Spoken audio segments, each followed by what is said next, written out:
हरे कृष्णा। वसुदेवम सुतम देवम कंस चाणूरमर्दनम देवकी परमानंदम कृष्णम वंदे जगतगुरु। दोस्तों, ये question answer video part 2 है।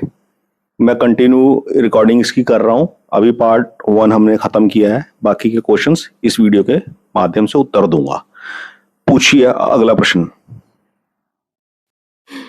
तो जैसे पापा ने अपने लास्ट आंसर में बोला कि ये क्वेश्चन ज़रूर पूछना, और वो क्वेश्चन ये था कि क्या एस्ट्रोलॉजी की जो स्टडी है वो ये पावर रखती है कि वो हमें फ्यूचर प्रेडिक्ट करके बता सके?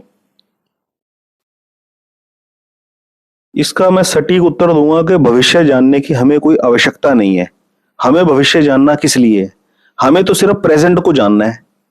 भविष्य में हमें यही नहीं पता कि हमारे श्वास जो चल रहे हैं वो हमारे कंट्रोल में तो है नहीं। मैं अगर अभी चाहूंगा मैं सांस रोक लूं, मैं रोक सकता हूं? 15 सेकंड भी सांस नहीं रोक सकता। वो जिस परमात्मा के हुक्म में चल रहा है, भविष्य उन्हीं के हाथ में है। ज्योतिषियों के हाथ में भविष्य नहीं है। तो फिर ज्योतिष सीखे क्यों? ज्योतिष सीखने में पैसे क्यों खर्चे? ज्योतिष सीखने के लिए समय क्यों अपना लगाएं? ज्योतिष इसलिए सीखें कि अपने आप को समझने का एक माध्यम हो सकता है। ज्योतिष अपने आप को समझने का एक माध्यम हो सकता है। सबसे प्रथम माध्यम तो मैंने बताया महापुरुष हो सकते हैं। साधु संगति अपने आप को समझने का उससे बेहतर कोई साधन हो सकता ही नहीं। ठीक है, वो मिल जाएंगे भगवान की कृपा से, साधु संगति भी मिल जाएगी। लेकिन अगर वो जब तक नहीं मिल रही, अगर आपका इंटरेस्ट है पढ़ाई में, तो ये एक विद्या है, ये भी आध्यात्मिक विद्या है। इसको पढ़कर अपने आप को समझा जा सकता है, अपने नेचर को समझा जा सकता है। क्या असेंडेंट है, जल तत्व राशि थी, उसके स्वामी कहाँ बैठे थे, अग्नि तत्व ग्रह बैठे हैं लगन में, नेचर कैसा होगा। एटलीस्ट ये जाना जा सकता है कि व्यक्ति का स्वभाव कैसा होता है। ग्रहों की स्थिति के हिसाब से जाना जा सकता है कि दशा ठीक चल रही है कि बुरी चल रही है कि अच्छी चल रही है। और ओवरऑल उसकी रेटिंग होती है। ओवरऑल रेटिंग होती है कि अच्छे ग्रहों की दिशाएं चल रही है, अच्छी दशा है, आप कोई भी काम कीजिए सफलता के चांसेस ज्यादा हैं। और दशा थोड़ी मध्यम चल रही है, इसका मतलब यह है थोड़ा सा पेशेंस रखो, बाकी मेहनत करते रहो। हेल्थ को ठीक रखना, अपना मेहनत करते रहो, खान पान का ध्यान रखो। वेल्थ गेन करनी है तो जितनी नॉलेज भगवान ने जो ब्रेन दिया है उस हिसाब से आगे बढ़ते रहो। ठीक है, ये अपने ऊपर है कि कंफर्ट है तो किन दिशाओं की तरफ को एफर्ट्स कर रहे हो, और अनकंफर्टेबल लाइफ है तो लेवल ऑफ एफर्ट्स क्या है, ये इस बात पे डिपेंड करता है। ठीक है, फॉर एग्जांपल आपको एक बात बताऊं, फिल्म इंडस्ट्री में आपने कभी नहीं सुना होगा कि फलाने एक्टर के बच्चे ने पढ़ाई के फील्ड में कोई ऐसा तहलका कर दिया, पता लगा कि उसने कोई स्पेस सेंटर के अंदर कोई ऐसी अचीवमेंट कर दी, या इंजीनियरिंग के अंदर कुछ ऐसा कर दिया। क्यों? उनके जो फिल्म इंडस्ट्री में जो स्टार्स हैं, उनके बच्चे के एजुकेशन में कुछ नहीं कर सकते क्या? ग्रह सबके वीक एजुकेशन को लेकर, लेकिन ऐसा होता नहीं है। ये डिपेंड करता है कैसे सर्कमस्टांसेस हमें मिले हैं, और उन सर्कमस्टांसेस के अंदर हमारा अपना लेवल ऑफ एफर्ट्स क्या है। ठीक है, अगला सवाल। तो ये मेरा लास्ट क्वेश्चन होगा पापा आपसे। तो मुझे ये चीज़ पूछनी है कि ये जैसे अभी 21st सेंचुरी चल रही है, तो यहाँ पे जितनी भी चीज़ें हैं, हम साइंस पे बहुत बिलीव करते हैं। मतलब किसी भी चीज़ की जो वैलिडिटी है, अगर वो साइंस हमें देता है तो हम उस चीज़ को मतलब श्योर मानते हैं कि हाँ ये चीज़ प्रूव अगर साइंस कर देता है तो उसकी वैलिडिटी पे हम ज़्यादा बिलीव करते हैं। तो मुझे लगता है कि जैसे यूट्यूब जो प्लेटफॉर्म है, इस पे जितने भी यूज़र्स हैं, मुझे लगता है मोस्ट ऑफ द जो यूज़र्स हैं यूट्यूब के, वो 21st सेंचुरी के यंगस्टर्स हैं। तो मुझे लगता है कि जैसे साइंस जो है वो एस्ट्रोलॉजी को वैलिड नहीं बताता।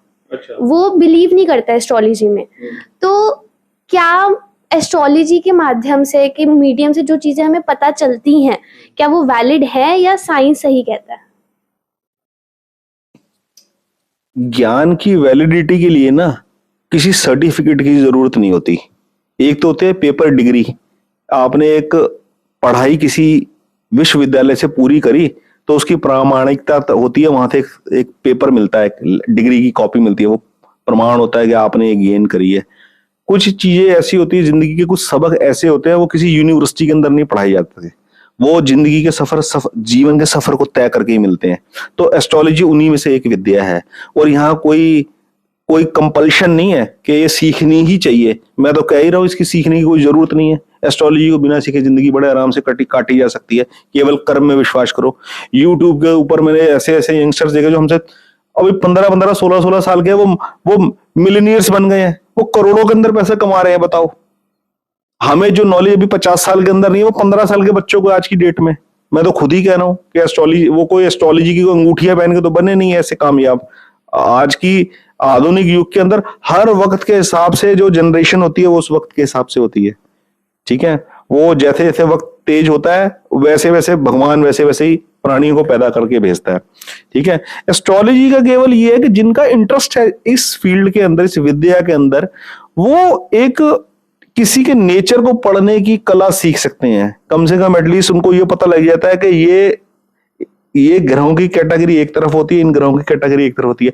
उनकी इन लोगों से कभी पटरी नहीं खाती, कभी मेल नहीं खाता। तो एटलीस्ट जब आप लाइफ पार्टनर चूज करो, वो मैचिंग का बारे में आपको अगर खुद को पता हो तो थोड़ा सा एक आपको कंपैटिबिलिटी बिठाने में थोड़ी सी समझ बन जाती है।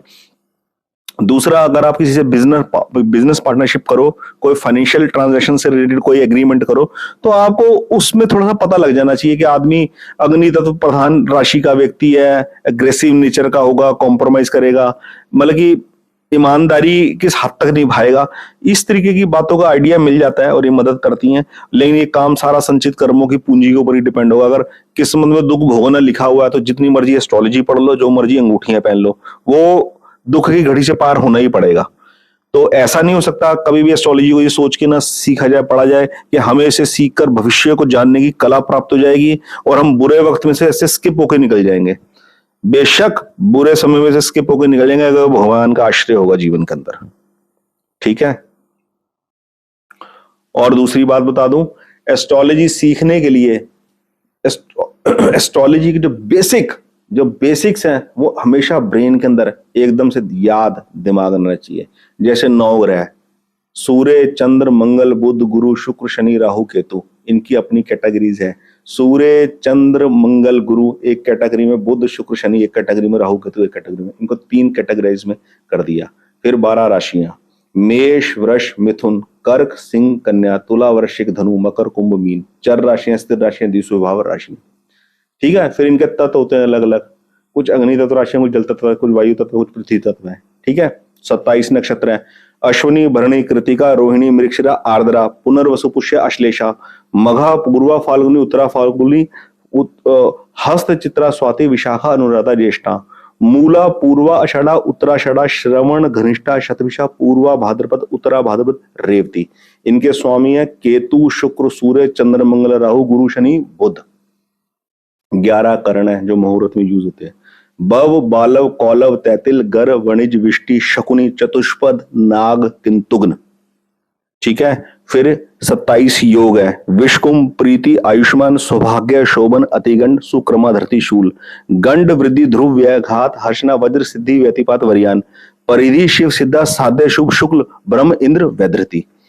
ये बेसिक नहीं, सारे टूल इन्हीं पे चलते हैं। ये बेसिक, ये मेन टूल है एस्ट्रोलॉजी के, ये याद होने ही चाहिए। समय डिवोट करना पड़ता है इसको याद करने के लिए।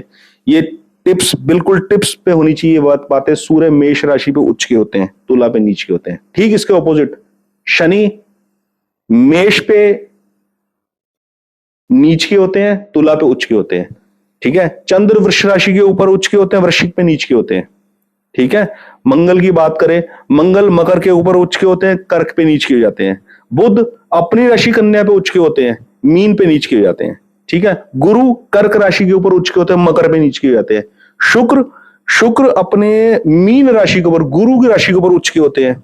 ठीक है, और कन्या पे नीच के हो जाते हैं। शनि का मैं बता चुका हूं, तुला राशि पे उच्च के होते हैं, मेष पे नीच के हो जाते हैं। तो ये जो टिप्स, ये जो बातें, ये बिल्कुल फिंगर टिप्स पे होनी चाहिए। कुंडली को देखो, देखते पता लगे पोजीशन, ये मेन असेंडेंट है, लगन लॉर्ड है, और ये की प्लैनेट है, इनकी पोजीशन कैसी है, कंफर्ट है, अनकंफर्ट है, बस वहीं से रेशो पता लग जाएगी। ये चीजें टिप्स पे होनी चाहिए, और ये एक कला है, बड़ी ही इंपॉर्टेंट है ये। अगर थोड़ा बहुत इसको देखना आता है तो थोड़ा सा आदमी कम से कम अपने बारे में जान सकता है, किसी के चुंगल में फंसने से बच सकता है। बचेगा तभी भगवान की कृपा से, अपने टैलेंट से नहीं। अगला कोई सवाल है तो बताओ।